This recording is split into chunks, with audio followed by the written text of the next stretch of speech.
तेलंगाना पृथक राज्य बने, इसका आंदोलन चल रहा है।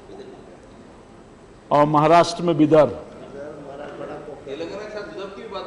मैं बोल रहा हूं, और मैं समझता हूं कि देश के कई ऐसे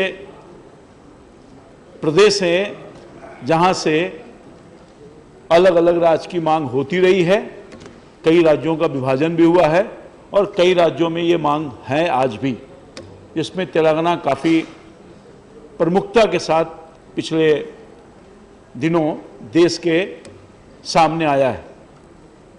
लगातार लोग आंदोलन कर रहे हैं, क्योंकि आंध्र प्रदेश का जो तेलंगाना इलाका है, जहां लगभग आंध्र प्रदेश के 10 जिले हैं, जो अपने आप को उपेक्षित महसूस कर रहा है, जैसे कि माननीय सदस्यों ने अपनी भावना रखी है।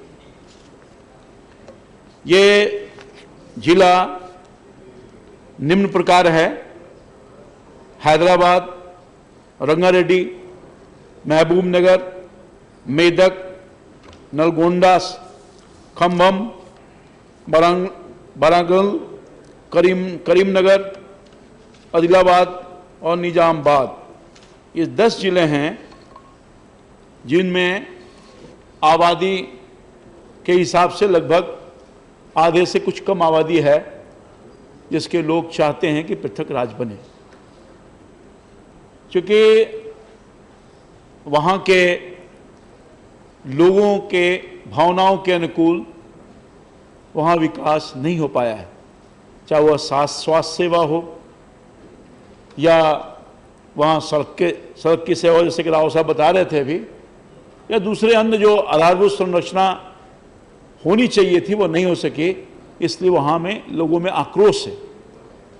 और निश्चित तौर पर मैं समझता हूँ कि जो पिछड़े इलाके हैं और उस पिछड़े इलाके को आगे बढ़ाने के लिए मौका नहीं मिल सका, निश्चित तौर पर स्वाभाविक है कि वहाँ लोग आक्रोशित होंगे।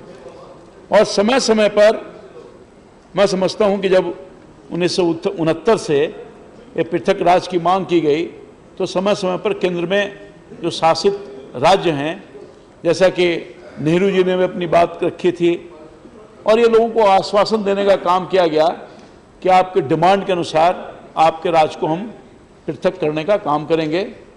मगर दुर्भाग्यवश वहाँ की भावनाओं के अनुकूल राज्य नहीं अलग हो सका। मैं समझता हूँ कि निश्चित तौर पर एक चिंता का विषय है, और आंदोलन वहाँ विस्फोटक स्थिति है में उत्पन्न हो गई है।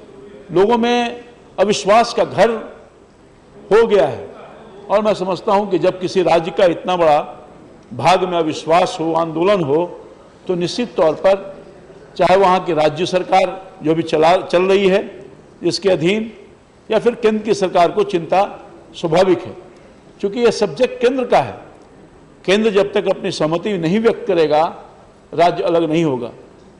सर, मुझे स्मरण है हमारा प्रदेश जहां बिहार जिसका राज्य झारखंड अलग हो गया, मुझे ऐसा एहसास लगता है इसके दुष्परिणाम भी निकलते हैं। सर, अभी झारखंड का जो इलाका है बिहार से हट गया, तो जितने माइंस और मिनरल्स थे बिहार के, वो सब झारखंड के इलाके में चल गए। कई महत्वपूर्ण नदियां चली गई, बिजली का जो इंफ्रास्ट्रक्चर था वो भी चला गया। तो रेस्ट बिहार जो अभी है, मैं समझता हूं कि वहां की स्थिति आर्थिक दृष्टिकोण से ठीक नहीं है। मगर साथ ही साथ ये मैं कहना चाहूंगा कि जो झारखंड का इलाका है, शेष जो बचा हुआ झारखंड का इलाका, वहां भी उसकी इच्छा के अनुसार विकास के काम नहीं हो पाए। वो जो लोग, जो आदिवासी लोग हैं, जो गरीब तबके के लोग हैं, वहां भी विकास। Now conclude please. कंक्लूड आपके साथ। यस, क्या करें सर, मैं तो आपको वोट देने जा रहा हूँ। कितने मिनट हो गया? मैं तो आपका प्रपोजल, 2 मिनट और, मैं आपका प्रपोजल बन गया हूँ। 2 मिनट और आप इस तरह से सर